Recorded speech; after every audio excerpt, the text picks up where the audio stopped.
अच्छा, महानूर है just, it's महक आमिर। करते जाए हैंड रेज़ तो मैं कुछ चीज़ें फिर मरवा कैसर है, ठीक है, इट्स मुक़द्दस, इट्स मरियम तारिक, ठीक है, बाकी सब ने अपने हैंड डाउन कर लिए हैं, जस्ट महानूर और महक है, मरियम तारिक है, बाकी सबको नो हाउ है आइट्स की। यहाँ पे हमारे साथ स्टूडेंट हैं, खलीका सॉरी हसीब मुझे नज़र आ रहे हैं। हसीब आप अनम्यूट करके बता सकते हैं आप राइटिंग से लेकर फ़ैमिलियर हैं? Can you? Yes, ma'am. Okay, Can you hear me?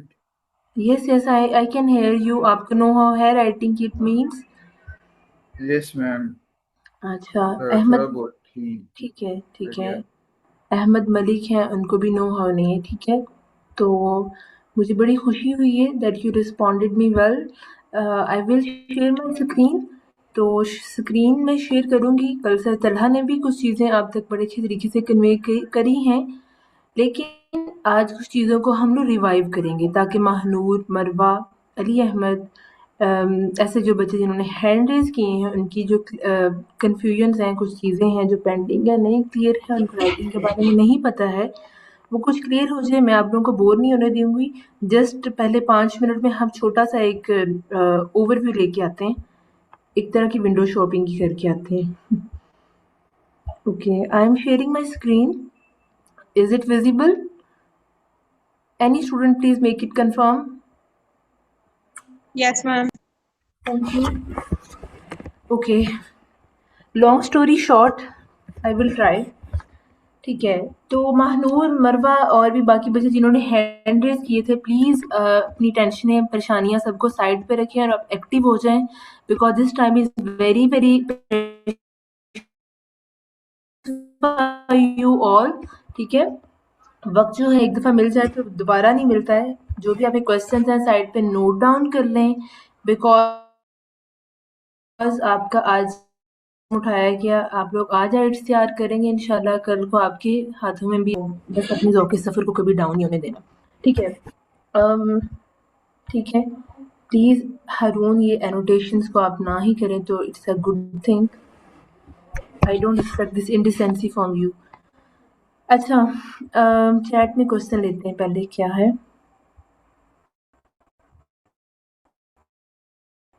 ठीक है, यही हल बचता है मेरे पास, लेकिन खैर I will not expect it from you again. आपको स्क्रीन पे नज़र आ रहा होगा ऑल अबाउट राइटिंग मॉड्यूल, इसका ओवरव्यू है। It is one of the 4 modules of आइट्स exam. आइट्स exam का तरीकाकार ये होता है कि सबसे पहले लिसनिंग होता है, फिर रीडिंग होता है, then writing, then speaking. It means कि राइटिंग जो है वो 3rd नंबर पे एग्ज़िस्ट करता है। आपके एक्चुअल टेस्ट में इसका यही तरीक़ेकार होता है, लेकिन अब हमारा जो सेशन था, हमने सोचा कि स्टूडेंट्स को रीडिंग से बाद में मुतारिफ़ करवाया जाए, पहले राइटिंग करवा देते हैं फॉर बेटर अंडरस्टैंडिंग। तो इसीलिए हम बाय चॉइस राइटिंग को सेकंड वीक पर लेकर आए हैं। Duration of writing module, Mahanoor hand raise कर लें। Duration of writing module 60 minutes है। 60 मिनट्स में आपने 20 मिनट जो होते हैं टास्क 1 को देने होते हैं और 40 मिनट जो है वो टास्क 2 को देने होते हैं, ठीक है? ये टाइम आपने मैनेज करना बहुत बहुत ज़रूरी होता है। अच्छा, ब्राउन में आपको दिख रहा होगा candidates can choose order task 1 first और task 2 first. It is not compulsory to start with task 1, ठीक है? आप जब एक्चुअल टेस्ट में बैठे होते हो, it's all up to you कि आप कौन सा टास्क पहले स्टार्ट करते हो। आपकी मर्जी है पहले टास्क 2 कर लें या टास्क 1 कर लें। It is a better approach कि आप टास्क 2 को पहले स्टार्ट करें, क्योंकि वो एक ऐसे होता है और ऐसे को आप इजीली जितना भी सूदिंगली उसको कर लो, आसानी से, मतलब रिलैक्स होकर पहले कर लो। इट्स अ गुड थिंग, क्योंकि उसकी वेटेज आपके बैंड स्कोर बनाने में ज़्यादा होती है टास्क 2 की। आर्ट्स राइटिंग टास्क है, टास्क 1 20 मिनट्स का है, मिनिमम 150 वर्ड्स लिखने होते हैं। इसमें क्या-क्या होता है, as Talha also mentioned you in the previous class, I just want to revive the things again. Graphs हैं, चार्ट्स हैं, टेबल्स, डायग्राम्स और मैप्स हैं, ठीक है? मोस्ट इंपॉर्टेंट ग्राफ्स होते हैं, चार्ट्स होते हैं, टेबल्स भी हो जाते हैं। डायग्राम्स और मैप्स थोड़े कम इनकी रैंकिंग होती है। ओके, टास्क 2 40 मिनट्स का है, मिनिमम 250 वर्ड्स लिखने हैं। इट्स नॉट अ लकीर के फ़कीर बनना कि 250 वर्ड्स ही मैं लिखूँ, आप इनसे भी कर सकते हैं। ऐसे टाइप्स में ओपिनियन, ऐसे डिस्कशन, ऐसे प्रॉब्लम, एडवांटेजेस, डायरेक्ट क्वेश्चन, ऐसे ये ऐसे टाइप्स होती हैं। इंशाल्लाह नेक्स्ट क्लासेस में आपके साथ ऐसा पीडीएफ शेयर किया जाएगा जिसमें ये सारी ऐसे टाइप्स हैं, और उस पीडीएफ में वो चीज़ें मेंशन की हैं, अगर आप उनको पढ़ लोगे आपका आधे से ज़्यादा ऐसे टाइप्स जो है वो कवर हो जाती है। वो क्यों हो जाती है कवर? क्योंकि आइट्स राइटिंग मॉड्यूल का ख़ासा ये है, इसका जो की, जो आप इसे क्या मैं वर्ड यूज़ करूँ, इसका ख़ासा ये कह लें, स्पेशलिटी ये है कि आपको इसका अंडरस्टैंड करना है कि इसको आपने टैकल कैसे करना है, ठीक है? हमारा एजुकेशन का जो लेवल है, आप सब माशाल्लाह से बीएस कर रहे हैं, पढ़े लिखे हैं, आप एक स्टेटमेंट को पढ़ के इंटरप्रेट कर सकते हो कि लिख सकते हो क्या लिखना है, लेकिन लिखने का तरीक़ेकार वो है आइट्स राइटिंग की असल चीज़, ठीक है? मतलब हम अपने कॉलेज लेवल पर, मैट्रिक लेवल पर we used to rote essays in the paragraph form with different coding का तरीका मैटर्स अ लॉट। यहाँ पर आपने कोटेशंस नहीं लिखनी होती, बॉडी पैराग्राफ 1 है, 2 है, इंट्रोडक्शन है, कंक्लूजन है, पैराफ्रेजिंग है, ये सब चीज़ें हैं। अगर आप इनको फिगर आउट कर लो तो आप राइटिंग प्रो हो, ठीक है? बैंड स्कोर को देखा जाए तो टास्क 1 25% होता है और टास्क 2 75% होता है। Okay, how आइट्स writing marked. अच्छा, अब ये जो चीज़ मैं बताने लगी हूँ, आपका जो ना राइटिंग मॉड्यूल वो तैयार हो जाता है। कैसे होता है? इसमें टास्क अचीवमेंट है, टास्क रिस्पॉन्स। मैंने अभी पहले आपको बताया कि आपने टैकल कैसे करना है। Did you answer the question fully? आपको सवाल की समझ आई है? फिर कोहेरेंस एंड कोहेजन होनी चाहिए। लाइक आप जो लिख रहे हो वो रिलेट भी करनी चाहिए चीज़ें। ऐसा ना हो कि सवाल गंदुम हो जवाब से ना हो, वो वाला सीन ना हो। लेक्सिकल रिसोर्स लाइक वोकैबुलरी की रेंज थोड़ी अच्छी होनी चाहिए। मैं ये भी नहीं कहूँगी कि बहुत ही हाई क्लास वोकैबुलरी हो। This is not a good thing. ऐसे स्टूडेंट परेशान हो जाते हैं। आपकी वोकैबुलरी इतनी हो कि आप एक ऐसे को अच्छे तरीके से डिलीवर कर सको, मतलब इतनी ख़राब भी ना हो और इतनी प्रो भी ना हो, इतनी मुश्किल भी ना हो, एवरेज लेवल की वोकैबुलरी हो। It's a good thing. Grammatical range and accuracy, obviously आपकी ग्रामर जो है वो होनी चाहिए एग्जैक्ट। बेसिक स्ट्रक्चर और राइटिंग टास्क, टास्क 1 में स्ट्रक्चर है, ये चीज़ बहुत इंपॉर्टेंट है, स्ट्रक्चर को फॉलो करना। इंट्रोडक्शन होता है टास्क 1 में, ओवरव्यू है, बॉडी पैराग्राफ 1, बॉडी पैराग्राफ 2, ये आपको मैं आज की क्लास में डिटेल में इंशाल्लाह बताऊंगी। इसी तरह टास्क 2 के भी ये स्ट्रक्चर है, आपको फर्दर क्लासेस में बताया जाएगा। कॉमन मिस्टेक्स क्या होती हैं? मेमोराइज, ऐसे कुछ स्टूडेंट्स होते हैं ऐसे को याद कर लेते हैं, not answering all parts, weak paragraphing, यहाँ पे पैराफ्रेजिंग वर्ड आएगा, over use of complex words, हाँ कॉम्प्लेक्स वर्ड्स भी नहीं ओवर यूज़ करने, grammatical error, poor time management, ये कुछ कॉमन मिस्टेक्स होती हैं। अच्छा, टाइम मैनेजमेंट स्ट्रैटेजी, वही वाले 20 मिनट्स उसको दे दो टास्क 1 को और 40 मिनट टास्क 2 को दे दो। की सक्सेस फार्मूला, क्लियर आइडियाज़, महक यार ये ना एनोटेशंस आप ऑन करो। टास्क अंडरस्टैंडिंग, कंट्रोल्ड ग्रामर है, practice under the time pressure, ये कुछ चीज़ें आपने करनी होती हैं follow. Final note for students, I writing is not about difficult English, it is about writing clear structure and relevant answer with in the time limits. ये है आइट्स writing का ओवरव्यू, मैंने आपको देना चाहा। मैंने सोचा कुछ ये रिवाइव हो जाए चीज़ें। यहाँ तक किसी को कोई क्वेश्चन हो before moving forward? Okay, there is no question.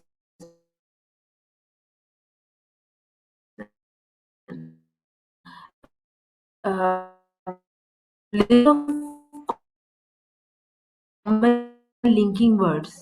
Student, in polishing your writing style, in helps you in a good way to write your essay, write your task 1, etc.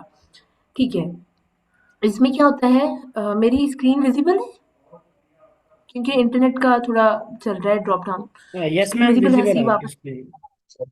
Okay okay okay, ठीक है। अच्छा, मैं ना ये आपके साथ जो है पीडीएफ आपके साथ शेयर होगा। आपने जब अपनी प्रिपरेशन करने बैठना है ना, list of common linking words ये अपने पास लाजमी एक ना रफ नोटबुक पे नोट पैड्स होंगे आपके पास, उसके ऊपर आपने लिंकिंग वर्ड्स लाजमी लिख लेने हैं। जैसा कि एडिंग इंफॉर्मेशन, उसके लिए ये वाले लिंकिंग वर्ड्स आप यूज़ करेंगे, फर्दर मोर ओवर, ये थोड़ी ना वर्सेटैलिटी के लिए। एग्जाम्पल के लिए आप फॉर एग्जाम्पल नहीं लिखोगे, फॉर इंस्टेंस लिख रहे हो आप कंट्रास्ट के लिए, ये कुछ है on the other hand in the contrast although, ये आप कर लोगे। शोइंग कॉज एंड इफेक्ट के लिए बिकॉज, सिंस, देयरफॉर, कॉन्सिक्वेंटली, ये कुछ है। सिमिलरली आप बढ़ते जाएं आगे। इसी तरह कंक्लूडिंग, हमने जब टास्क 1 को कंक्लूड करना होता है, टास्क 2 को कंक्लूड करना होता है। इंट्रोडक्शन, कंक्लूजन, ये चीजें बहुत इंपॉर्टेंट है आइट्स राइटिंग में। आपने कंक्लूडिंग के लिए ये कुछ वर्ड यूज करने हैं। In conclusion, to conclude, overall, to sum up, in summary, ये कुछ आपके ऐसे को थोड़ा वर्सटाइल कर देंगे। ठीक है, ये कुछ लिंकिंग वर्ड्स हैं आपके साथ शेयर हो जाएंगे। आपने अपनी जब प्रेपरेशन करने बैठना है, अपने पास लिंकिंग वर्ड्स को रफ लिख के बैठना है। और ऐसा ही होगा। अब मेरे पास यहाँ पे स्टूडेंट्स के नेम जो शो हो रहे हैं, मुकद्दस हैं, हसीब हैं, अभी अपनी तैयारी करने फॉर इंस्टेंस बैठते हैं। अभी तो नहीं होगा ये सारे लिंकिंग वर्ड्स लिख के बैठ से, क्योंकि भाई इन्होंने तो एट अ टाइम अपना ही एक ऐसे लिख कर आना है, इन्होंने अपना ही एक टास्क 1 सॉल्व करके आना, और उस एक टास्क 1 को अच्छा बनाने के लिए ये कोई से 2 एडिंग इन्फॉर्मेशन के लिए लिंकिंग वर्ड्स यूज कर लें। इसी तरह गिविंग एग्जांपल्स के लिए कोई से 2 लिंकिंग वर्ड्स को चूज कर लें। ये फिर आपकी आसानी के लिए है कि आपको जो सूट लगता है, जो बेस्ट लगता है, वो आप लिंकिंग वर्ड्स अपने पास लिख के रखें। मैं अग्रीइंग के लिए बहुत ज़रूरी होता है। ठीक है, यहाँ तक अगर किसी को कोई क्वेश्चन हो।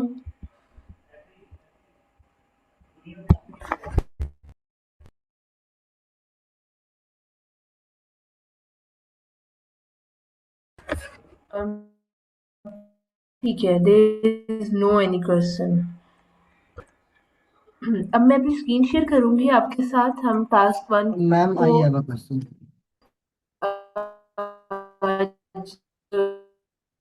मैम हमें कोई टॉपिक दिया जाएगा कि आप इस इन टॉपिक के डिटेल अकॉर्डिंग जो है ना वो डिस्कस करेंगे। मैम मेरी आवाज आ रही? Just give me 2 minutes.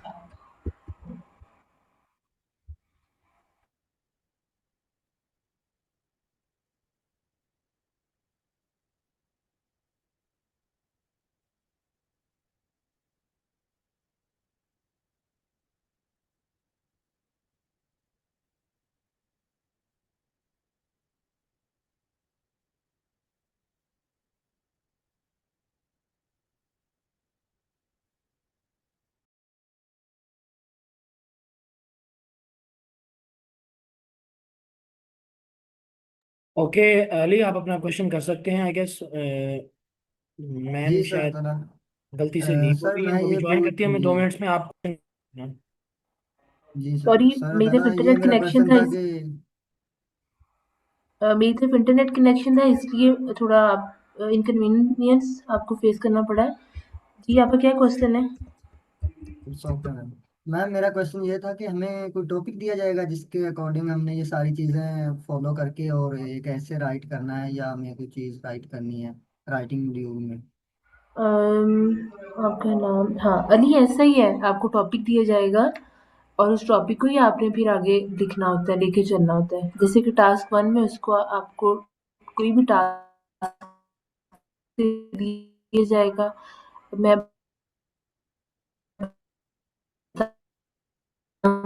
कि आगे अपनी स्क्रीन शेयर करके कि आपने 5 ऐसे टाइप्स मैंने बताई हैं आपको। टाइप्स ऐसे का कोई टॉपिक दे दिया जाएगा तो आपने इसको सॉल्व करना होगा।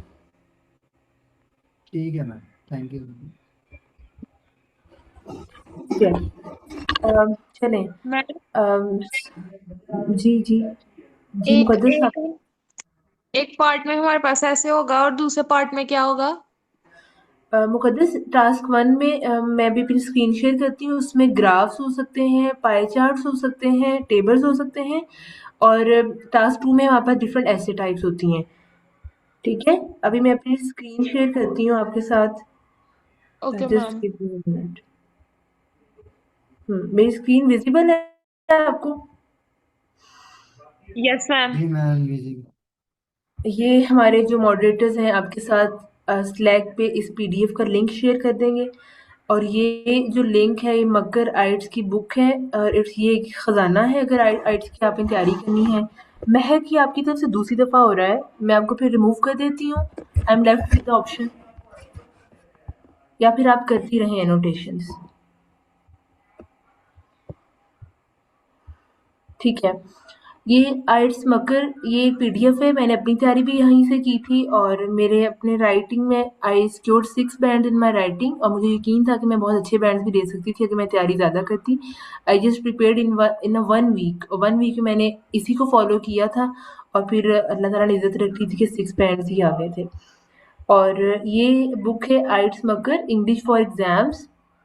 अच्छा, अभी हम चलते हैं डॉक्टर किरणप्रीत कौर की तरफ से है।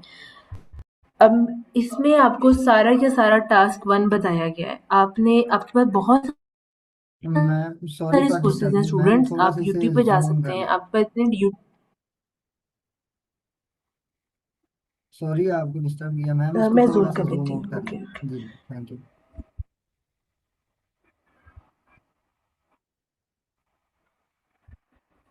Okay, okay, okay. मेरी आवाज़ आ रही है आपको? मेरी आवाज़ जी सबको जी क्लियर मैम, है? Yes ma'am. आपकी बात, जी यस जी ma'am. clear।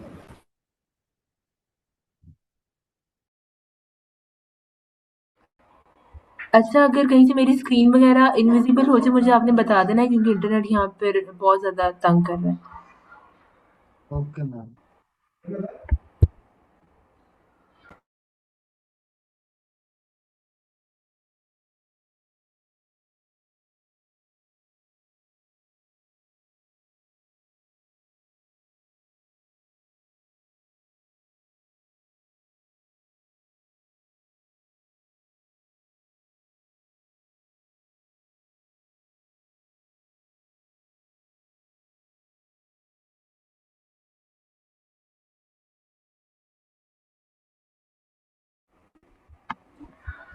Okay students, screen अब आपको आई होप सो विजिबल होगी। ये थी आइट्स मकर, आपने इसी से तैयारी करनी है टास्क 1 की। आपके साथ मैं बात ये कर रही थी, आपके पास बहुत सारे सोर्सेज हैं। यूट्यूब पे भी हज़ारों के नाम से चैनल्स पड़े हैं, चैट जीपीटी है। ये सब चीज़ें हमें बहुत ज़्यादा डिस्टॉर्ट करती हैं कि मैं कहाँ से तैयारी करूँ।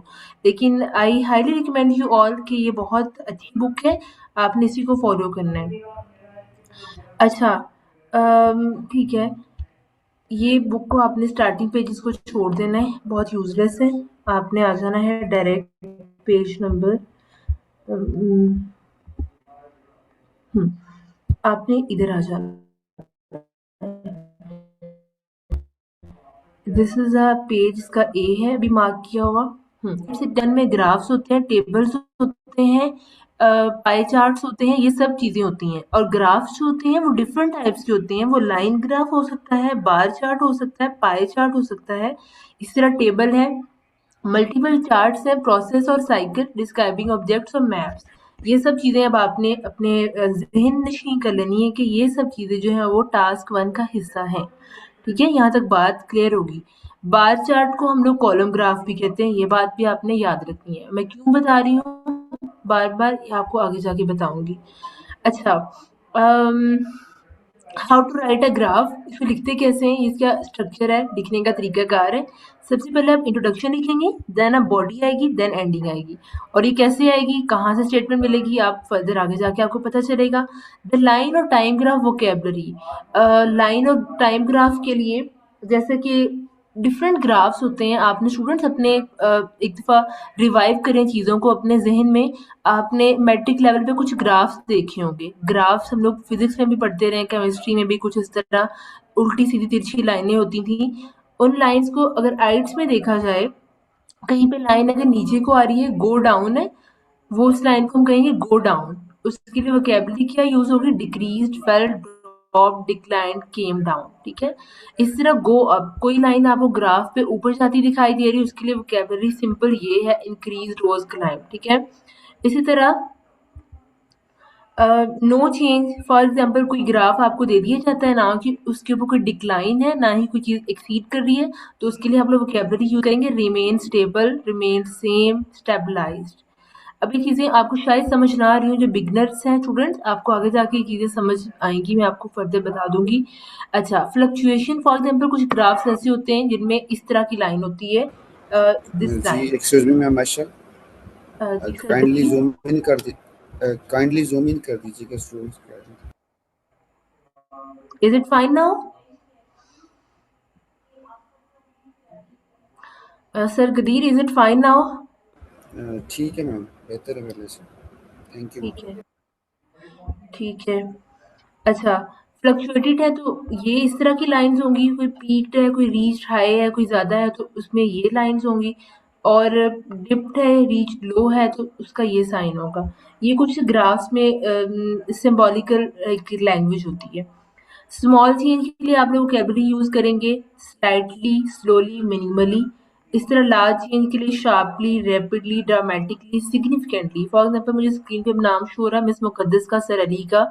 अब ये लार्ज चेंज या कोई भी ग्राफ या टैकल कर रहे हैं, लिखने बैठे हुए हैं, उनके ज़हन में ये वाली वोकैबुलरी होनी चाहिए। कोई चीज़ इंक्रीज़ कर रही है तो इन्होंने ये सिग्निफिकेंटली का वर्ड यूज़ कर सकते हैं, ड्रामेटिकली का यूज़ कर सकते हैं, ताकि इनकी थोड़ी वर्सेटैलिटी आ जाए इनके राइटिंग स्टाइल में।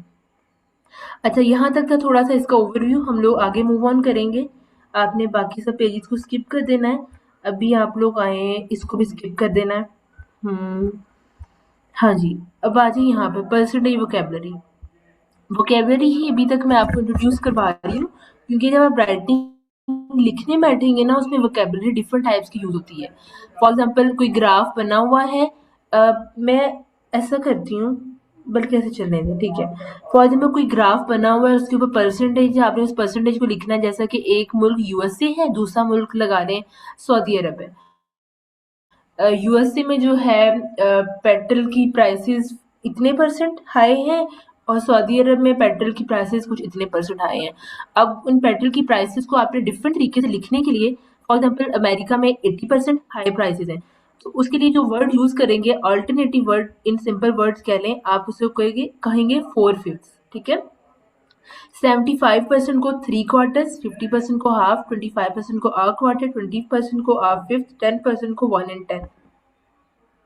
ये कुछ सिनोनियम्स लगा लें। आपको मैं आसान वर्ड्स में बताऊं, कुछ सिनोनियम्स होते हैं, आपने इनको डिफरेंट तरीके से लिखने के लिए आपने ये वाला टेबल भी अपने पास रफ नोट पैड्स के ऊपर लिख के रख लेना है, ताकि जब आप राइटिंग की प्रैक्टिस करो ये बहुत हेल्पफुल रहेगा आपके लिए। सिमिलरली मूविंग ऑन, 77% को आप जस्ट ओवर 3/4 कहेंगे, 49% को जस्ट अंडर अ हाफ कहेंगे, 49% को नियरली या हाफ भी कह सकते हैं, 32% को ऑलमोस्ट अ थर्ड कहेंगे। ये कुछ डिफरेंट टाइप की वर्सेटाइल वोकैबुलरी है जो आपको राइटिंग टास्क 1 में आनी चाहिए। ठीक है, हम ये वाले पेजेस को स्किप करेंगे। अब मैं डायरेक्ट आ जाऊंगी पेज नंबर, बल्कि ऐसे चलते हैं, शायद कोई चीज़ और मिल जाए रास्ते में। ठीक है, ओके स्टूडेंट्स, अभी हम लोग स्टार्ट करने लगे हैं अपना राइटिंग टास्क 1 का। जो मैंने ऊपर बातें बताई हैं, अब आपको वो ज़्यादा अच्छे तरीके से समझ आएंगी। आपको मेरी स्क्रीन पे शो हो रहा होगा, ये आइट्स मक्कर बुक का पेज नंबर 1 है। आपने जब खुद से तैयार करना है तो आपने डायरेक्ट पेज नंबर 1 से स्टार्ट लेना है, क्योंकि पेज नंबर 1 से ये स्टार्ट हो रहे हैं हमारे पास कॉलम ग्राफ्स। कॉलम ग्राफ्स का आपने ऊपर नाम एक और पढ़ा था, उसे कहते हैं बार चार्ट्स भी नहीं कहते हैं, ठीक है। ये आगे सिमिलरली पेज नंबर 36 तक सारे कॉलम ग्राफ्स चल रहे हैं। आपने जब अपनी तैयारी करनी है, इन्हीं कॉलम ग्राफ्स को पढ़ना है और बारहा पढ़ना है, और बारहा चैट जीपीटी पे जाकर अपनी प्रैक्टिस करनी है, तो आपका बहुत अच्छा राइटिंग मॉड्यूल जो वो तैयार हो जाएगा। When I was preparing my आइट्स in those days, one of my friends also got appeared in IELTS in her IELTS exam, and उनको इसी बुक में से एक बारग्राफ जो सिमिलरली उठकर आया हुआ था उनके एक्चुअल टेस्ट में, तो मैंने उनके बाद अपना आइट्स किया था। This thing motivated me a lot, तो I also prepared my task, saying again and again for you people. Okay, we are taking start from chart. This is column graph. Column graph है page number 37 पे आप जाएंगे इस book के ऊपर। हम यहाँ से मैम, जाते हैं एक दफा, ताकि मैं आपको sorry for interrupting you. I'm just want to ask ताकि मैं you, आपको अच्छा, ma'am, can you hear me?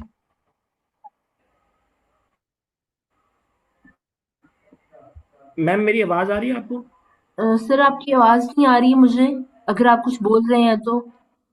Ji sir, ma'am, आपकी आ रही है। Sorry for interrupting you. Sir I क्या am unable to hear you, आप प्लीज चैट ड्रॉप में क्वेश्चन। नहीं मैम, मैम इसकी क्या सर तलहा की आवाज़ आ रही है। सर बोलें आप। मैम क्या आपने दोबारा रिकॉर्डिंग शुरू की है आपने? क्योंकि एक दफ़ा डिस्कनेक्ट हुई थी, मैंने कहा आपको कंफर्म कर लूँ? जी सर, सर रिकॉर्डिंग हो रही है, I think recording continue recording ऊपर हो रही नजर है, आ रही। हो हो रही रही है। है सर। It's okay ma'am. और कुछ? ओके, अभी हम लोग आ गए इस बुक के पेज नंबर 37 पे। ये लाइन ग्राफ्स है। ये आपको ऑनवर्ड कुछ लाइन ग्राफ्स दिखते रहेंगे। ये होते हैं लाइन ग्राफ्स। जो मैंने आपको ऊपर वोकेबलरी पढ़ाई है, कुछ चीज़ें अगर नीचे को जा रही हैं, डिक्लाइन है, समथिंग इज राइजिंग, ये उसका साइन होता है। आप इसको जब पढ़ेंगे आपको इनकी समझ आएगी। बट हम इसी तरह मूविंग ऑन नेक्स्ट, आपको पेज नंबर 54 पे इसके टेबल्स दिखेंगे। मैं उसको भी आपको दिखा देती हूँ ताकि वो भी क्लियर हो जाए। हाँ, ये पेज होते हैं टेबल्स। हाँ, ये होते हैं टास्क 1 के टेबल। इसी तरह आपको एंड पे कुछ पाई चार्ट्स नज़र आएँगे। It's just a window shopping of this book हम कर रहे हैं। हाँ, ये होते हैं पाई चार्ट्स। और दिखने में बहुत खौफनाक हैं। समझ नहीं आती इनको कैसे लिखा जाए, लेकिन जब आप इसको पढ़ते हैं और नेक नियति के साथ पढ़ते हो तो आपको ज़्यादा इसकी समझ आ जाती है। तो हम लोग मूव ऑन करेंगे अपने पेज नंबर 1 पर। उसके ऊपर था टेबल ग्राफ। उसकी तरफ मूव ऑन करने का मकसद ये है कि हम उसको पढ़ेंगे एक दफ़ा और देखेंगे उसमें कैसी वोकैबुलरी यूज़ हुई है। Yes, this is our page number 1। इसको मैं थोड़ा सा ज़ूम इन करती हूँ for better understanding. Okay students, just imagine आप लोग अपने कमरा इम्तिहान में बैठे हुए हैं और आपके सामने एक ये इस तरह की एक डायग्राम आ जाती है। आपका सबसे पहला काम क्या होगा? सबसे पहला काम आपने ऊपर पढ़ना है कि लिखा क्या हुआ। The chart below shows the percentage of adults of different age groups in the UK. Percentage है ऑफ अडल्ट्स की डिफरेंट एज ग्रुप्स की यूके में who use the internet every day from 2003 to 2006, summarize the information by selecting and reporting the main features and make comparisons where relevant। ठीक है, आपने अब ऊपर वाली स्टेटमेंट पढ़ ली, फिर आपने फौरन आ जाना है ग्राफ के ऊपर। इतना जूम इन सही है? I think it's yes fine. Ma'am, it's fine. Okay, ये हमारे पास है। आपने अपनी स्टेटमेंट पढ़ ली। परसेंटेज की बात हो रही है डिफरेंट एडल्ट्स की जो कि डिफरेंट एज ग्रुप्स रखते हैं और यूके में है वो। ठीक है, अब आ जाना है आपने ग्राफ के ऊपर। ग्राफ क्या कह रहा है आपको? ये हमारे पास है बार ग्राफ, इसे कॉलम ग्राफ भी कहते हैं। इसमें लिखा है वही वाली बात, percentage of adults by age है 2002 टू 2006 है। इसी तरह ये डिफरेंट एज ग्रुप्स दिए हुए हैं 16 टू 24, 25 टू 44, ये डिफरेंट एज ग्रुप्स हैं ये वाले। ठीक है, और ये 65 प्लस के हैं। अब आपने जो मेन चीज़ है ये साइड पे अपनी राइट साइड पे जो होगी इसको देखना है। मैं सिर्फ इसकी बात नहीं कर रही हूँ, आपने फर्दर जितने भी ग्राफ्स हैं उनकी इन चीज़ों को अपने जहन में पढ़ना है पहले, फिर आपने इनकी कंटेंट की तरफ आना है, मेन चीज़ की तरफ आना है। जैसे कि 2003 के लिए ये डार्क ग्रे लाइन यूज़ हुई है, 2004 के लिए कुछ लाइटर सी ग्रेइश लाइन है, 2005 के लिए और तरह का लाइट कलर आ गया है, 2006 के लिए सिमिलरली कुछ और तरह की लाइन्स आ गई हैं। ये आपको ज़हन नशीं होगी बात कि मैंने कौन सी ईयर के लिए कौन सा जो है स्पेसिफिक कलर है वो आपने देख लेना है। अब आपकी मैंने बताया था कि राइटिंग लिखने का सबसे मेन इंपॉर्टेंट चीज़ इसका स्ट्रक्चर ही होता है। बस हम इसको मैट्रिक और कॉलेज लेवल की तरह सिंपल हमें कोई विजुअलाइजेशन दे दी कि इसको देख कर नहीं लिख सकते। आपको राइटिंग टास्क में प्रॉपर एक स्ट्रक्चर को फॉलो करना होगा। स्ट्रक्चर अब देख लेते हैं उसमें क्या था। हमने ऊपर पढ़ा इंट्रोडक्शन था, फिर उसकी बॉडी थी और एंड पे उसका कंक्लूजन था। ठीक है, अब इंट्रोडक्शन में क्या चीज़ आ जाती है? इंट्रोडक्शन को कहते हैं पैराफ्रेज करना। ऊपर जो लाइन दे दी गई है उसको पैराफ्रेज करना है, मतलब आपकी एक लाइन तो इजीली यहीं से ही लिखी जाएगी। अब देखें ऊपर था the chart below shows the percentage of adults और different age groups in the UK. अब अपनी वर्सेटैलिटी के लिए यूके को आप ब्रिटेन भी कह सकते हो, ताकि आपने पैराफ्रेज करके लाइन लिखनी है ना पहली। तो देखते हैं इन्होंने यहाँ पर कैसे लिखा हुआ है। द गिवन कॉलम ग्राफ, एक और चीज़ आपने स्टार्टिंग में उस ग्राफ का नाम लाजमी लिखना है। फॉर एग्जाम्पल मैं यहाँ पर पाई चार्ट कर रही हूँ, यहाँ पर लिखना है द गिवन पाई चार्ट। इसी तरह हमारे पास यहाँ पे कॉलम ग्राफ है, the given column graph illustrates. ऊपर वर्ड था शोज, उन्होंने यहाँ पर वर्सिटैलिटी के लिए इलस्ट्रेट्स यूज कर लिया है। Percentage of adults of different age groups using the internet between 2003 to 2006 in the great Britain. अब देखिए कितना सोफिस्टिकेटेडली उसने इस लाइन को पैराफ्रेज कर दिया और सारे सिनोनिम्स भी अच्छी तरीके से यूज हो गए। अब आपने यहाँ पे परेशान नहीं हो जाना कि मेरे पास इतनी लंबी चौड़ी लिस्ट हो सिनोनिम्स के लिए। नो, आप इस ग्राफ को पढ़ें, आपके पास ऑटोमेटिकली आपकी जो मसल मेमोरी है वो बिल्डअप होना शुरू हो जाएगी और आपके पास ऑटोमेटिकली सिनोनिम्स इकट्ठे होना शुरू हो जाएंगे। There is no need to go different websites, different YouTube, just read it, आपकी आसानी आती जाएगी हर चीज़ में। अच्छा, यहाँ तो हो गया paraphrase. Over 65 had the least percentage of internet users. Over 65 ये हैं और इनकी परसेंटेज देख लें, बहुत ही कम आ रहे हैं इनके। ये इनकी परसेंटेज थी साइड पे, इनके पास लीस्ट परसेंटेज किसकी है? ओवर 65 की। उसने इस लाइन को ऐसे करके लिख दिया। अच्छा, स्टार्टिंग वाली लाइन होती है इंट्रोडक्शन की। इंट्रोडक्शन में क्या क्या आ जाता है मैं दोबारा से फिगर आउट कर रही हूँ। सबसे पहले आपने उसकी स्टेटमेंट को पैराफ्रेज करना है। दूसरी चीज ये होगी कि ग्राफ में कोई भी चीज लीस्ट है या कोई हाईएस्ट है, उसको आपने कुछ वर्ड्स का सेंसिबल सा बना के आपने इंट्रोडक्शन में ऐड कर देना है।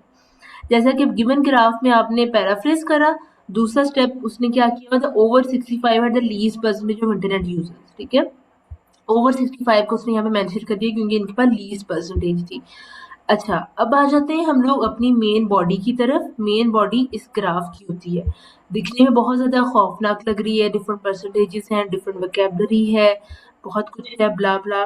लेकिन जब आप इसको पढ़ेंगे और ऊपर से इनको रिलेट करेंगे तो यू विल थिंक कि इससे आसान कोई चीज़ है ही नहीं इंशाल्लाह। मैं यहाँ पर एक पॉज लेती हूँ, तब तक आप इसको देखिए ज़रा।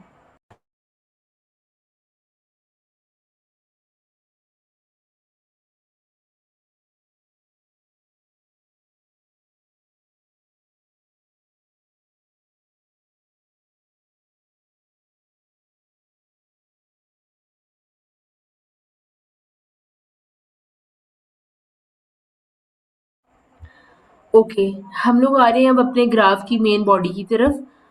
अच्छा, अब आपने देख लेना है, लकीर के फकीर नहीं बनना, मैं कहाँ से शुरू करूँ कहाँ से ना करूँ। आपने इन ग्राफ्स को पढ़ते जाना है, आपने खुद ही आइडिया लगाना कि कौन सा वे सेंसिबल है इस ग्राफ को टैकल करने का। अब मैं नीचे से स्टेटमेंट नहीं पढ़ रही हूँ, उनकी लाइंस में क्या लिखा हुआ है, मैं जस्ट अभी ऊपर आ रही हूँ और इसी को देख रही हूँ कि भाई मैं कहाँ से शुरू करूँ स्टार्ट करना। हम लेट्स सपोज अपनी स्टेटमेंट बना के देखते हैं। फॉर इंस्टेंस हम लोग लिखते हैं the percentage of adults using internet in the year 2005 को टारगेट कर लेते हैं। पहले 2005 की लाइंस कौन सी हैं? ये वाली हैं लाइंस। ठीक है, मेरे पास एनोटेशंस नहीं ऑन हो रहे, अदरवाइज मैं आपको वो करके दिखाती, बट इट्स फाइन। ये 2005 की है, हम अपनी लाइन बना के देखते हैं। The percentage of internet users in the year 2005, the age between 25 to 44, it was above 60%. It was like 65% आप कह सकते हैं ये। ठीक है, इसी तरह 2006 में देखें percentage of internet users in the year 2006 of age between 25 to 44। अब 2006 का ईयर कलर कौन सा था? ये वाला। ये 80% बन रही है। और स्टूडेंट्स अगर आपको याद हो, मैंने ऊपर 80% की आपको कुछ वोकैबुलरी बताई थी, उन्होंने कुछ डिफरेंट यूज की हुई थी, सिंपल 80% नहीं लिख दिया था।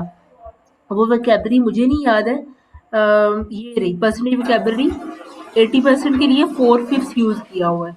ठीक है, आप इसको थोड़ा वर्सटाइल करने के लिए 4/5 भी कह सकते हैं।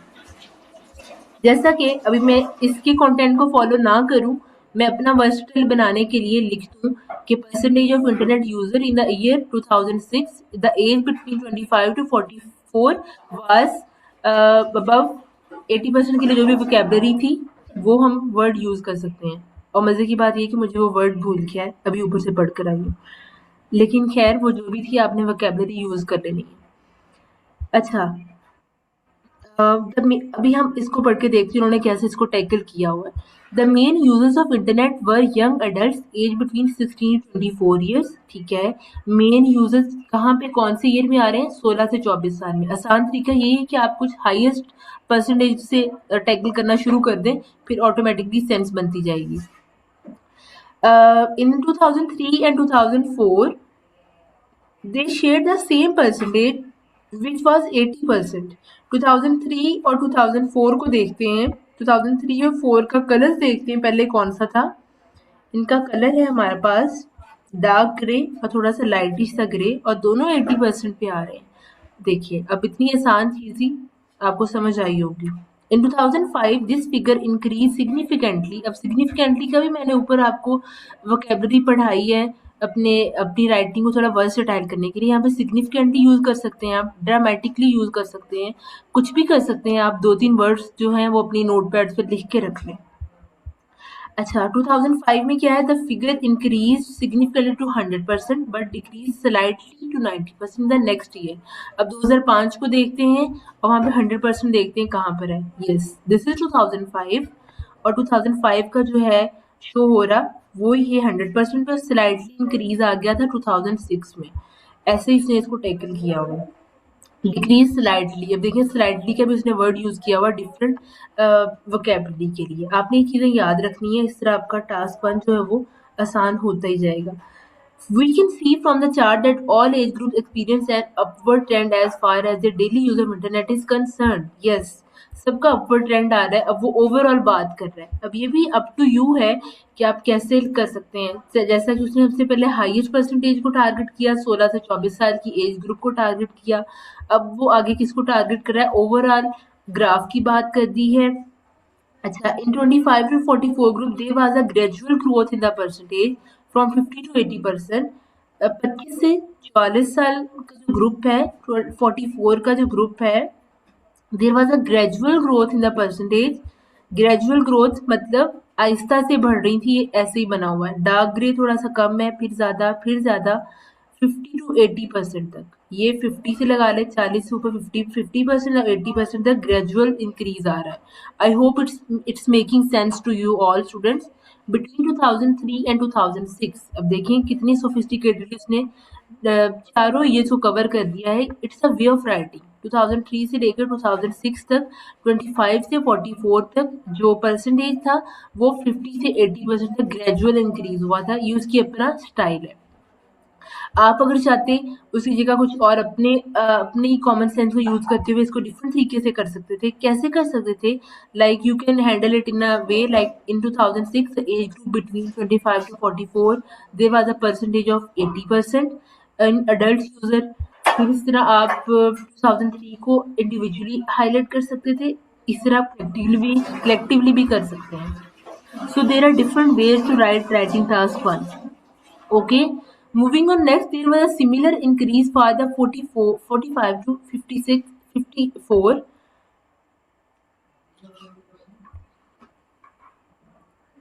Rising from 60% in 2003 to 80% in 2006. अब इस लाइन की समझ आपको आई होगी। There was a similar increases for the year 45 to 54 years old, rising from 60%, ठीक है, 45 से 54 तक 60% से राइज करने। सिमिलर इंक्रीज आ रहा है बिटवीन 2003 टू 80% इन 2006। 2006 का कलर ये था, कुछ यहाँ तक पहुँचते 80% हो गया ये वाला age group. I don't want to make the lecture more boring, जल्दी से इसको कंक्लूड करते हैं। As for the other two groups, although the percentages had minor fluctuation, the overall trend was upward। अब देखिए, आपको मजे की बात है, जब आप राइटिंग टास्क कोई भी टास्क 1 या टास्क 2 आप हैंडल कर रहे होते हो ना, लिख रहे होते हो, ऊपर वर्ड काउंट जो है वो शो हो रहा होता है। जो ही आपको लगे कि आपके वर्ड जो है 150 तक पहुंच गए हैं, अब मैं इसको 160 तक दे दूं, 170 तक दे दूं, कोई बात नहीं। अच्छी चीजें अगर ज्यादा इंक्रीज हो जाते हैं, 150 से कम नहीं होने चाहिए। मतलब बात कहने का मकसद ये है कि जब 150 तक पहुंचे, आप अपनी राइटिंग स्टाइल को थोड़ा साइज कर लें, इसको थोड़ा श्रिंक कर लें। Shrink in the way like आप हर चीज़ को खोल खोल कर ना लिखें। आप उसको, जैसे उसने ये वाली लाइन, मैं अगर इसकी बात करूँ, उसने एक ही लाइन में सारा कुछ कवर कर दिया है कि overall trend was upward. Other two groups की बात की जाए, उसने दोनों टू ग्रुप्स अच्छे तरीके से ऐसे ही कवर कर दिए। इस तरह आपके वर्ड काउंट का भी आपने ख्याल रखना है। यहाँ तक हमारी बॉडी जो है टास्क 1 की कवर अप हो गई है। देखिए, डिफरेंट एज ग्रुप्स भी हमने डिस्कस कर लिए, हर चीज़ हमारी कवर हो गई है। अब आ जाते हैं अपने कंक्लूजन की तरफ। कंक्लूजन के लिए मैंने आपको ऊपर बताया था डिफरेंट सिनोनिम्स आप यूज कर सकते हैं, to conclude with, to sum up with, overall, इस तरह कुछ भी आपने वो सिनोनिम्स अपने पास लिख के रख लेंगे। यहाँ पर यूज हुआ है ओवरऑल। अब कंक्लूजन में लिखना क्या है, adults between 16 to 44 showed the greatest usage of internet and the users grew with the time regardless of their age. ठीक है, it's all up to you. अब ये वाली लाइन देखें, द ओवर 65 की, इट्स अ गुड थिंग अगर आप इसी को भी कंक्लूजन में ले आओ। ठीक है, इसको भी कंक्लूजन में ऐड कर दो, लाइक लीस्ट परसेंटेज को और हाईएस्ट परसेंटेज को दोनों को आप मिलाकर कंक्लूजन में ऐड कर दो, तो इस तरह आपका टास्क 1 जो वो इजीली कवर अप हो सकता है। यहाँ तक आपको बात समझ आई होगी, आई होप सो। पहले आपने इंट्रोडक्शन लिखना है, फिर आपने बॉडी लिखनी है। बॉडी के लिए आपने इन ग्राफ्स को पढ़ना है।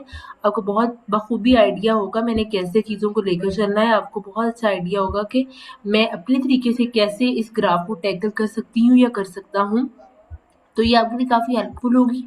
और एंड पर आपने कंक्लूजन को ऐड कर देना है। ठीक है, कंक्लूजन में आपने लीस्ट और हाईएस्ट कोई भी चीज़ें अपनी तरीके से उसको लिख देना है। बातों का जिनका गौर करना है वो ये कि आपकी ग्रामर अच्छी हो, उसकी कोई मिस्टेक्स ना हो, सेंटेंस का जो स्ट्रक्चर है वो समझ में आ रहा हो, ये ना हो कि आपका सेंटेंस ही है जो वो अच्छा ना हो, लाइक ऐसा लगे कोई मैट्रिक क्लास के लेवल के स्टूडेंट ने लिखा हुआ है। इन चीज़ों का आपने ख्याल करना है। और ये चीज़ें कैसे कवर होंगी, ये चीज़ें ऐसे पढ़ने से नहीं कवर होंगी, कॉपी पे लिखने से नहीं कवर होंगी। ये चीज़ें तब कवर होंगी जब आप डेली आइट्स राइटिंग की प्रैक्टिस करोगे वाया टाइपिंग, टाइप कर करके। और टाइपिंग आपने कहाँ पे करनी है, आई गेस कल की क्लास में एग्नोवेट में भी सर तलहा ने बताया है कि आप कहाँ पे जाके टाइप कर सकते हैं, आई गेस। अदरवाइज आप इसको चैट जीपीटी पे भी जाकर प्रैक्टिस कर सकते हो। तो chat GPT is the best. आजकल तो वो क्लॉड भी बहुत इन हुआ है, तो क्लॉड तो चैट जीपीटी का भी हिस्सेदार है, तो आपने क्लॉड पे भी जाकर इसकी प्रैक्टिस कर सकते हो। कैसे करनी है, ये आप कोई भी ग्राफ हो इसको सामने बना कर रख लें अपने नोटबुक नोटपैड्स पे, और क्लॉड पे जाके उसको देखते देखते प्रैक्टिस करें। क्लॉड आपको सारा मिस्टेक्स, ग्रामेटिकल मिस्टेक्स, आपकी कोहेरेंस, कोहेजन, आपका task response, each and everything आपको दे देगा। शर्त ये कि आपने कूल माइंडेड होकर इन चीज़ों को देखना है। तो ये सब ब्लेसिंग्स है हमारे लिए, क्लॉड भी, चैट जीपीटी भी, सब कुछ। तो आपने रिलैक्स होकर इन चीज़ों को हैंडल करना है, तो आपका राइटिंग का टास्क 1 वो यहीं पे कवर हो जाता है। इसी तरह मूविंग ऑन टास्क 1 को अगर फर्दर देंगे, ये डिफरेंट कॉलम ग्राफ्स हैं, इनको आपने पढ़ना है। ये भी कि डिफरेंट एक, हाँ मेरी फ्रेंड को ये वाला आया था एज इट इज़ उनके पेपर में, ये France, Denmark, Sweden, the UK. करने वाली चीज़ें यही है कि डेनमार्क है, अब डेनमार्क में उन्होंने परसेंटेज पूछी हुई है, कितने आवर्स हैं। अब आपने ये याद रखना है कि भाई मैं लिखने बैठ रहा हूँ या बैठी हूँ, डेनमार्क के लोगों को क्या कहते हैं मुझे भी नहीं पता, यूके के जैसे ब्रिटन्स हैं उन्हें क्या कहा जाता है। तो आपने ये भी चीज़ें ख्याल में करनी है, देख लेना है कि कौन सी सिटीज़ के पीपल को कौन सी स्पेसिफिक टर्म यूज़ की जाती है। ये भी आपने साइड पे नोट पैड पे लिख लेनी है चीज़ें, ये भी बहुत हेल्पफुल होती हैं फॉर द आइट्स राइटिंग। इसी तरह आपने इनको पढ़ना है, तो आपके बार ग्राफ जो जिसे हम कॉलम ग्राफ भी कहते हैं, ये इंशाल्लाह कवर हो जाएगा। और मोस्ट कॉमनली बहुत कॉमन है ये कि स्टूडेंट्स को आता हो ये पेपर में, एक्चुअल टेस्ट में, सॉरी। तो हाँ, ये था, इट वॉज ऑल अबाउट बार। तो अभी मैं पेज नंबर 37 पर जाती हूँ quickly. Page number 37 was about writing. Writing यहाँ से शुरू हो रहा है। ये होते हैं राइटिंग के तो बार ग्राफ से भी बहुत ज़्यादा खौफनाक व्यू देती है एक बार देखने को, और जो बिगनर्स हों उसको देख के डर जाते हैं कि I can't. But the good thing is when ever you read these again and again, they give you a very relaxing time. आप इनको पढ़ें तो बहुत रिलैक्स करते हैं आपको। आज की क्लास में तो हमने थोड़ा सा ओवरव्यू दिया है आइट्स का, और इस तरह थोड़ा टाइम स्पेंड हो गया, लेकिन इंशाल्लाह कल की क्लास में टास्क 1 को ही इसको लेकर चलेंगे। इसमें लाइन ग्राफ भी, इसमें पाई चार्ट भी, इसमें टेबल भी, और फर्दर 1-2 आगे हैं टाइप्स, उनको हम इनको कवर करेंगे। इस तरह टास्क 1 जो है कल वेडनेसडे की क्लास में कवर हो जाएगा, एंड द कमिंग थर्सडे को हम टास्क 2 करेंगे। ठीक है, task 2 it will be about ऐसे, और ऐसे का आपको इसी तरह स्ट्रक्चर वगैरह ईच एंड एवरीथिंग समझाई जाएगी, और आपका राइटिंग जो मॉड्यूल होगा वो कवर अप हो जाएगा। फिर फ्राइडे को देखेंगे कि आपसे टेस्ट लिया जाए, इसको हम सब मिलके कैसे हैंडल कर सकते हैं। मैं यहाँ पर छोटा सा पॉज लेती हूँ, और जब तक आपका कोई भी क्वेश्चन हो, या मैं चैट बॉक्स को देख लेती हूँ, चैट बॉक्स को बल्कि देखते हैं।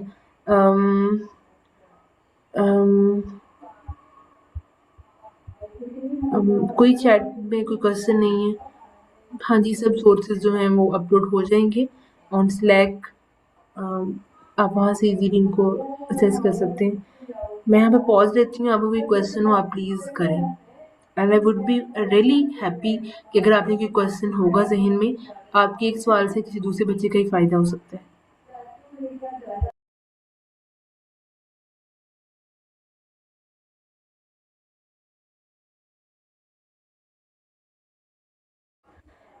आई think so no one is in a mood कि कोई क्वेश्चन करें। ये मकर है, बुक है, तो इसको हम इंशाल्लाह फर्दर कल लेकर चलेंगे। मेरी स्क्रीन विजिबल है आपको? मैम। Yes ma'am. जी जी। आपसे ये पूछना था, स्लैक की आईडी वगैरह बना ली है, फिर उसके बाद उधर आ रहा था कि आइट्स वाली क्लास, उसके ऊपर क्लिक किया तो उधर कोई पीडीएफ वगैरह शेयर नहीं थे हो रहे। उसके ऊपर कोई नहीं शेयर हुए हुए थे सर। गदीर, आप कुछ बताना चाहेंगे इस बारे में? मैम जी इसका क्वेश्चन शीट क्या जो था? है। जी जी सर, गदीर बोले। जी सर, गदीर। आप सरदार ने मेरे ख्याल में जो कल पढ़ाया था उसकी पीडीएफ मैंने लिंक में अपलोड कर दी थी। और दूसरा जो एक नेटिव ऐप थी उधर आप राइटिंग का जो टेस्ट हैं उनकी आप प्रैक्टिस कर सकते हैं, तो मैंने अपडेट कर दिया था। अगर इसके अलावा और कोई है तो मेरे ख्याल में मुझे नहीं इलम कि वो कुछ चीज़ है जो थी तो मैंने अपलोड नहीं। चलिए ठीक है, हम ना इसको डबल चेक कर लेंगे फॉर योर बेटर कन्वीनियंस। मज़ीद ये कि मैं आपको स्लैक के ऊपर एक बुक भी रिकमेंड कर दूंगा। वो भी इनकी है मैम मक्कर की राइटिंग के बोर्ड, तो मैम पढ़ा भी वहाँ से रही हैं, तो वहाँ से भी आप लॉट ऑफ थिंग्स आप वहाँ से लर्न कर सकते हैं। ओके सर, जज़ाकल्लाह। आयशा, तंजीम, आपका कोई क्वेश्चन है? जी आयशा, आपका कोई क्वेश्चन है?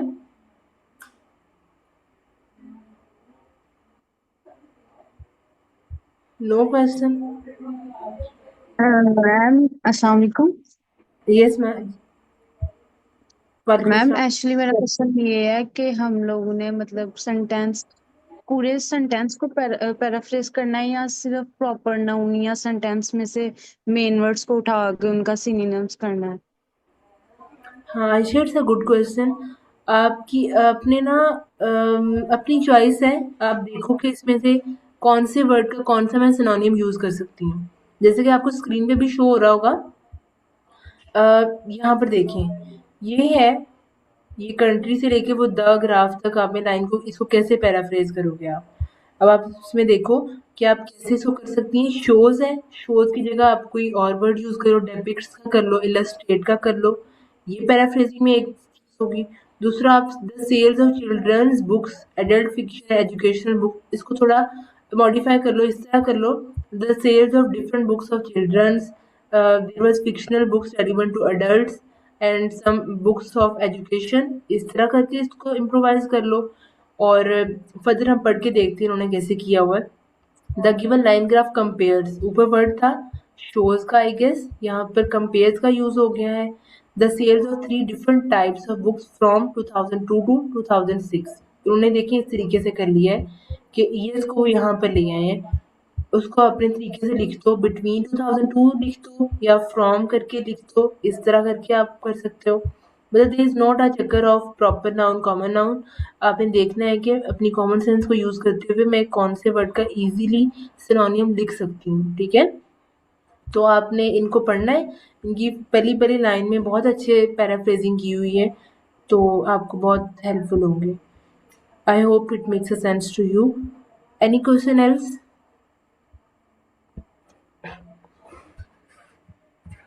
Okay, there is no question. I think so आज की क्लास को हम लोग यहीं पर एंड करते हैं और कल इंशाल्लाह टास्क 1 जो है वो कवर हो जाएगा सारा। आपने कल की क्लास भी लेनी है, that would be very useful for you. तो हाँ, इंशाल्लाह हम लोग कल मिलते हैं with new energy, with new जज्बा एनीथिंग। और हसीब का एक क्वेश्चन देख लेते हैं। Ma'am, there are so many different resources being shared everywhere, can you tell us a single resource there from where we should practice and keep our focus on? Hmm. अच्छा जी, मैं आपको जवाब देती हूँ इसके बारे में। जी हसीब, आपने कहा कि डिफरेंट रिसोर्सेज है बीइंग शेयर्ड एवरीवेयर। आप ये किसकी बात कर रहे हैं? स्लैक पर डिफरेंट सोर्सेज की बात कर रहे हैं, ओवरऑल यूट्यूब वगैरह की बात कर रहे हैं? Can you unmute yourself?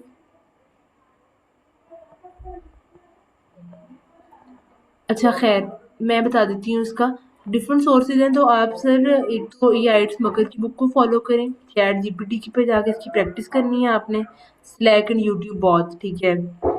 तो सर स्लैक पर मोस्टली वही शेयर होता है जो यहाँ पर लेक्चर में पढ़ाया जाता है, ठीक है? तो एक चीज़ ये होगी, जो स्लैक पर होगा आपने उसको फॉलो करना है क्योंकि वो आपकी क्लास का ही मटेरियल होता है। और यूट्यूब पे अगर बात की जाए, यूट्यूब पे डिफरेंट चैनल्स हैं, जैसा कि आइट्स एडवांटेज का है, असद यकूब का है, वो भी डिफरेंट रिसोर्सेज होते हैं आपके लिए।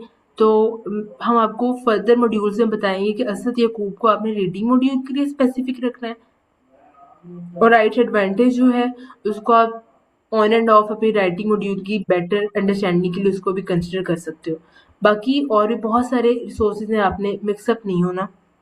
जस्ट ये क्लासेस ने इनके ऊपर जो शेयर होता है उसको फॉलो करें, और अपनी बेटर अंडरस्टैंडिंग के लिए मैंने आपको आइट्स एडवांटेज रिकमेंड किया है, और आइट्स एडवांटेज के साथ साथ असद यकूब है वो आपने रीडिंग मॉड्यूल के लिए इनको स्पेसिफाई करना है, ठीक है?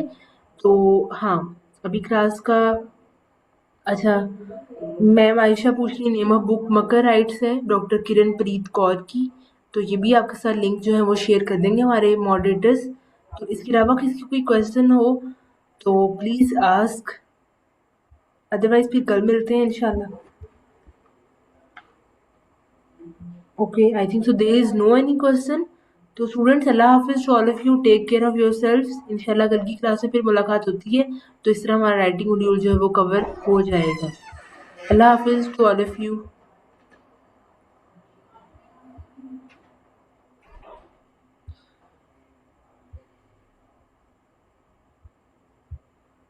Please, Satala, please end the meeting for all.